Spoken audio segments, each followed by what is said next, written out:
আমাদের সাংবাদিক ভাইরা যখনই আমি কথা বলতে আসি মাইকের সামনে আমাকে একটা চিরকুট ধরিয়ে দেন, এখনো চিরকুট ধরিয়ে দিয়েছেন।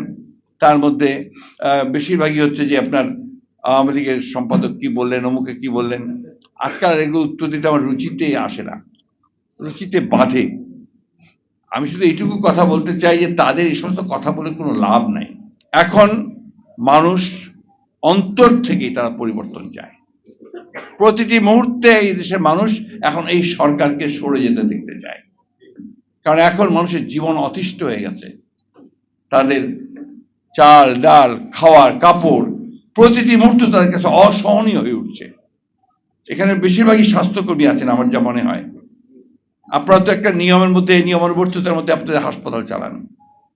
আপনার সরকারি সাধারণ হাসপাতালগুলোতে কখনো গেছেন কিনা আমি জানি না। আপনার যেটাকে আমরা বলি জেনারেল হসপিটাল, সেই হাসপাতালগুলোতে যদি যান, মানে আপনারই চোখে পানি আসবে। কি অব্যবস্থা, কিভাবে একটা সেবা দেওয়ার নামে কিভাবে আপনার সেখানে চুরি হচ্ছে, কিভাবে মানুষের প্রতি অন্যায় করা হচ্ছে, এটা ওই হাসপাতালগুলোতে না দেখলে বোঝা যাবে না। এখন আপনার কিছু সংখ্যক বেসরকারি হাসপাতাল হয়েছে, প্রাইভেট হসপিটালস, 5 স্টার হসপিটালস, সব নজর ওইদিকে। কিন্তু কয়টা মানুষ পারে এই হাসপাতালগুলোকে যেতে? ডাক্তার জাফরুল্লাহ ওই কাজটাতে হাত দিয়েছিলেন। সাধারণ মানুষের স্বাস্থ্য সেবা যেন তিনি সাধারণ মানুষের কাছে পৌঁছাতে পারেন, সেই কাজটা করার চেষ্টা করেছেন। আমার মনে আছে জাফরুল্লাহ ভাইকে আরেকটা দৃশ্য আমি দেখতাম, যে তার গাড়ি চালাতেন একজন নারী, একজন মহিলা। এটা ছিল আমাদের কাছে একটা বিরল একটা দৃশ্য। ওই ঘটনাতেই কিন্তু বোঝা যায় যে এই মানুষটা কি চিন্তা করছেন। তিনি একই সঙ্গে নারীদের ক্ষমতায়ন, নারীদেরকে সামনে নিয়ে আসা, তাদের অধিকারকে প্রতিষ্ঠিত করা, এই কাজগুলো তিনি জীবনে বাস্তবায়িত করে দেখিয়েছেন। কথা তো আমরা অনেকেই বলি, নিজের জীবনে পালন করা, নিজের জীবনে সেটাকে বাস্তবায়ন করা, এটা কিন্তু আমরা অনেকেই করি না। ডক্টর জাফরুল্লাহ সেটা করেছেন। আজকে গণতন্ত্র মঞ্চের যে কথা বললেন আমি খবর জানি, অবশ্যই তিনি ক্যাটালিস্টের ভূমিকা পালন করেছেন। তার মূল উদ্দেশ্যটা ছিল যে গণতন্ত্র মঞ্চ বা আপনার ঐক্যফ্রন্ট নয়, তার উদ্দেশ্য ছিল যে সমগ্র রাজনৈতিক শক্তিগুলোকে, মানুষগুলোকে এক করে এই যে ভয়াবহ ফ্যাসিবাদ চেপে বসেছে, এই ফ্যাসিবাদকে সরিয়ে সত্যিকার অর্থেই জনগণের একটি সরকার প্রতিষ্ঠা করা। সে একটা পার্লামেন্ট তৈরি করবে, সে তার ভোট দিতে পারবে, সে ভোট দিয়ে প্রতিনিধি নির্বাচিত করবে যারা জনগণের কল্যাণের জন্য কাজ করবে। বক্তব্য দীর্ঘ করার কোনো অবকাশ নেই, অনেক হয়ে গেছে।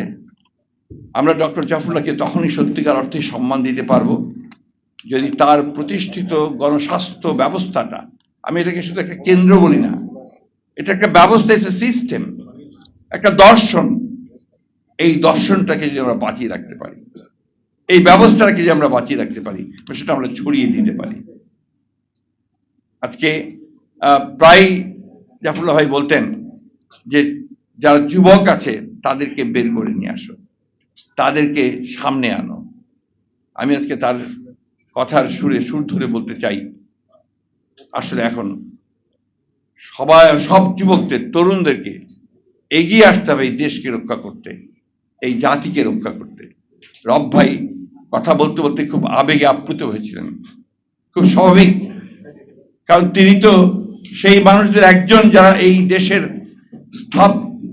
প্রতিষ্ঠার জন্য তারা কাজ শুরু করেছেন, পতাকার তুলেছিলেন, যুদ্ধ করেছেন, দীর্ঘ জীবন সংগ্রাম করেছেন, লড়াই এখনো করে চলেছেন। সেই স্বপ্নটা বাস্তবায়িত করার জন্য আমাদের তরুণদেরকে এখন এগিয়ে আসতে হবে। যে স্বপ্ন নিয়ে আমরা লড়াই করেছিলাম 71 সালে, যে স্বপ্ন নিয়ে ডক্টর জাফরুল্লাহ তার সারাটা জীবন লড়াই করেছেন, আসুন আজকে আমরা সবাই মিলে সেই সংগ্রাম করে আমরা ফ্যাসিবাদকে দূর করে সত্যিকার অর্থেই একটা গণতান্ত্রিক ব্যবস্থাকে প্রতিষ্ঠা করি। আমাদের গণতন্ত্র মঞ্চের নেতৃবৃন্দ বলেছেন যে রাষ্ট্রের সংস্কার, অবশ্যই আমরা সব দলগুলো মিলে কিন্তু এই রাষ্ট্রের সংস্কারের কথা বলেছি। শুধু একটা নতুন সূচনা হয়েছে, এই সূচনাটাকে, এই শুভ সূচনাটাকে যদি আমরা সামনের দিকে এগিয়ে নিতে পারি, তাহলে নিঃসন্দেহে আমার দৃঢ় বিশ্বাস যে আমরা এই রাষ্ট্রের পরিবর্তন, তার কাঠামোর পরিবর্তন এবং জনগণের কল্যাণের জন্য আমরা সত্যিকার অর্থে ইতিবাচক কিছু কাজ করতে পারবো, যা বলে ডক্টর জাফরুল্লাহ তিনি খুশি হবেন। আপনাদের সকলকে অনেক ধন্যবাদ, আমাকে আমন্ত্রণ জানানোর ধন্যবাদ। শেষ কথা, আসুন, সময় খুব কম, আমরা সবাই ঐক্যবদ্ধ হয়ে এই সংগ্রাম, এই লড়াই আমরা লড়ি এবং জিতবার জন্য লড়ি। বিজয় আমাদের সুনিশ্চিত।